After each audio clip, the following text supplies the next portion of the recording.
So get this, podcast listeners. The Democrats are silent on Cuba. So there are some massive protests going on in Cuba right now. And I'm just going to read some of this article from the Wall Street Journal because it tells you a lot about the so-called socialist and communist paradise that Cuba is supposed to be, at least according to many Democrats and progressives. And the Wall Street Journal, the article is Cuban protests demand freedom, food, COVID-19 vaccines. So the protesters in Cuba want more freedom, they want food, and they want COVID-19 vaccines. And the article reads, thousands of Cubans took to the streets in a wave of demonstrations in Havana and at least 14 other cities throughout the communist island, demanding an end to the 62-year dictatorship and protesting the lack of food and COVID-19 vaccines. We are not afraid. We are not afraid, people shouted as they marched through the streets on Sunday. Videos posted on social media showed freedom, freedom. The protests are unprecedented in a country with tight police control and surveillance on dissidents, analysts say. In a televised address on Sunday, President Miguel Diaz-Canel blamed the protest on the U.S., which he said seeks to economically strangle Cuba and bring about a social explosion. Revolutionaries to the street, he said, asking government supporters to rally support and take back control of the streets. The order for combat has been given, he said. And so the Biden administration said it was deeply concerned by the government's response. And of course, Joe Biden had to give some response to this, which is somewhat needed, obviously, because 90 miles off the coast of Key West, Florida, is Cuba. And it's this communist country that is in absolute squalor.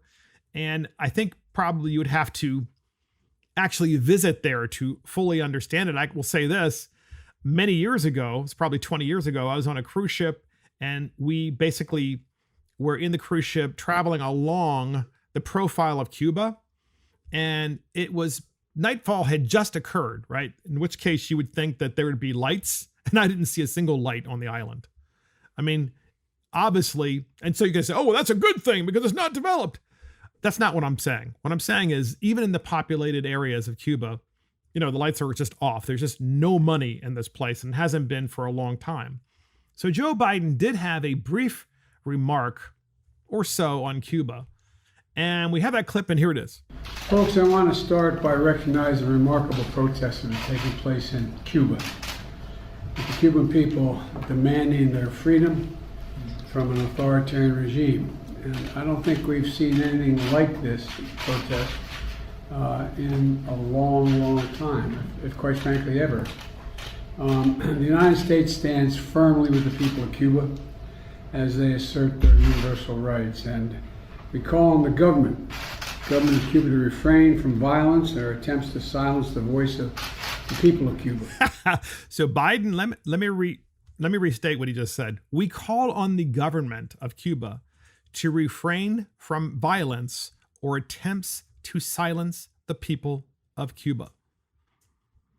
Has Biden ever said we call on Facebook and Twitter to refrain from silencing the people of the United States of America? I don't think he's ever said that.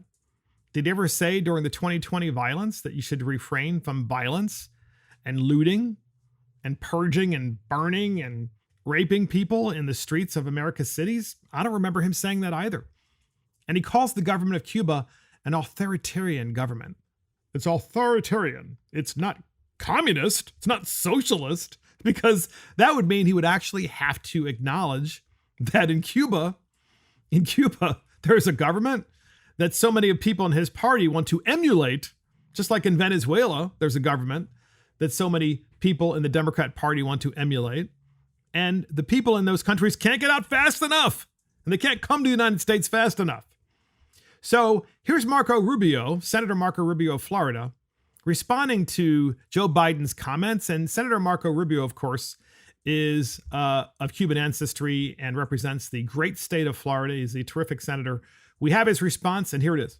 I don't know why it's so hard for them to criticize Marxists. I do think, and it's pretty clear that there are people out there that aren't saying anything, and the president took a whole day to say this. He finally said something. He still left out the word Marxist and communist and socialist. What you just described, the murderous nature of the Castro regime, that's the way every Marxist regime has ever been, always. Because Marxism and socialism is built on this. You go to a people and you say there's this group of good, noble people, and then there's this group of oppressors that is trying to destroy them. Give us the power to crush the oppressors. And if you give us the power, we're going to give you security, we're going to give you a stable economy, we're going to give you all the things you need. But the price of that, of course, is your freedom. So they win, and then what happens? You don't get those things, and you don't get your freedom back. And then if you complain about it, they crack your head open, they put you in jail, they exile you, or they kill you. And that's what's happening, and that's what happens everywhere all the time. Socialism is about control, about controlling people. Yeah, socialism is about control. It's about controlling people. Just like in the United States of America, we have people who run these big tech companies who are also about silencing people and controlling them.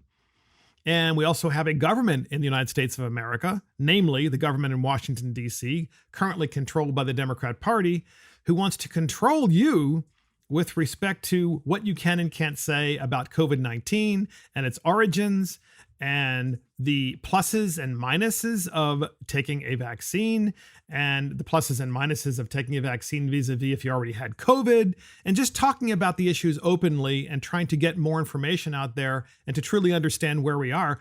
All of that stuff is being censored by the Biden administration, by the way, and by big tech. I mean, it's a cabal of all these people doing that. And yet that exact same thing is happening in Cuba and has been for 62 years. And Joe Biden is saying, well, they shouldn't really silence the voices. The people of Cuba want freedom. Yeah, of course they do. So it's actually the Daily Wire writes, top Florida GOP official on Biden's response to Cuban protests. Democrats just ceded Florida for the foreseeable future. Christian Ziegler, vice chairman of the Florida Republican Party, castigated the Biden administration on Sunday over its response to the pro-freedom uprising by Cubans against their communist government, saying that the Democrats have effectively ceded Florida to the Republican Party for the foreseeable future. The remarks come as Cuba took to the streets in rarely seen demonstrations to protest the impoverished conditions of the island, their lack of freedom under the communist regime, and did so while chanting liberty and freedom and waving an American flag. So we have people in Cuba, by the way, who are, I digress, people in Cuba who are waving an American flag. And we have people in the United States, namely BLM and the critical race theory people, who want to get rid of the American flag. Interesting. Despite this, Julie Chung, acting assistant secretary for the U.S. Department of State's Bureau of Western Hemisphere Affairs, said that the protests were centered around the coronavirus pandemic. That's not true, by the way. Peaceful protests are growing in Cuba as the Cuban people exercise their right to peaceful assembly to express concern about rising COVID cases, deaths, and medicine shortages, Chung tweeted. We commenced the numerous efforts of the Cuban people, mobilizing donations to help neighbors in need. Ziegler responded on Twitter, writing, well, I will be adding this gem into my GOP stump speeches across Florida. May even need to print it out when I visit Southeast Florida. They were already heading this way, but Democrats just ceded Florida for the foreseeable future. The media often tries to claim that Florida is a purple state, but the state has become more and more red in recent years, voting for former President Donald Trump twice, electing a Republican governor, the state's fourth consecutive Republican governor, giving majorities to the Republican Party in the state House and Senate. The state's 2 U.S. senators are Republicans, and 16 out of the state's 27 congressional districts are Republican, a number likely to grow in the Republican Party's favor in 2022, since Republicans could control redistricting and the state gained a U.S. House seat in the recent census. And so the interesting thing about this is the Democrat Party in Florida is silent. They're silent on this issue of protests in Cuba, and they're silent of this issue of vehemently opposing socialism and communism.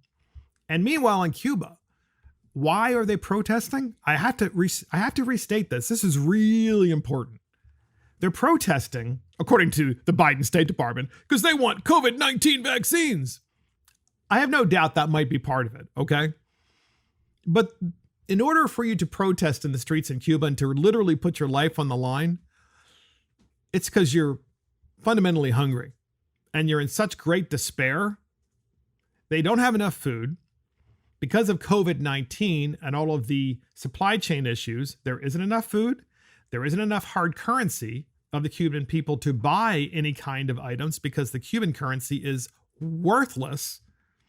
And the only way the Cuban economy gets hard currency is because it allows people from other countries to come there to vacation. Not the United States, but for example, Canada, and a lot of West Germans, I think, go there as well, and others. But the bottom line is they pay with hard currency, and guess who owns all the resorts? The Cuban government and the Cuban military own all the resorts, not the Cuban people. The Cuban people need hard currency to buy stuff like medicine. By the way, didn't they have, and don't they have long-time nationalized healthcare in Cuba? If they have nationalized healthcare, then why don't they have the COVID-19 vaccine themselves? Because it's supposed to be such a panacea, according to Bernie Sanders. But apparently it's not. And I'm not laughing at this great tragedy of the Cuban people. What I'm laughing at is the Democrat Party and what tools they are, because they just can't find it within themselves to draw the comparisons between what's happening in Cuba and what's happening in the United States. And the final thought here is that in Cuba, if you said to the average Cuban today, the millions of Cubans, would you like to come to the United States today if we allowed you to do so? They would all be here, all of them, because they want opportunity, they want freedom. And that's why they're flying and carrying the American flag, because they know that we are the bright light. We are absolutely the bright light. And they know that, but they don't have any hope that their lives are ever going to get any better. And the people of South Florida, the Cuban community in South Florida, they were also protesting in the streets in South Florida, hoping to get the government of Florida, of course, Florida can't do anything, it's a state, but hoping to get Florida and the federal government to act to help the Cuban people, to provide some sort of relief, and to also assist them in coming to the United States. And of course, I just want to say this, the Biden administration doesn't want to help more Cubans come to the United States. Want to know why? Because when Cubans come to the United States, since they came from a communist country, you know how they register when they become American citizens? Republican, like every time.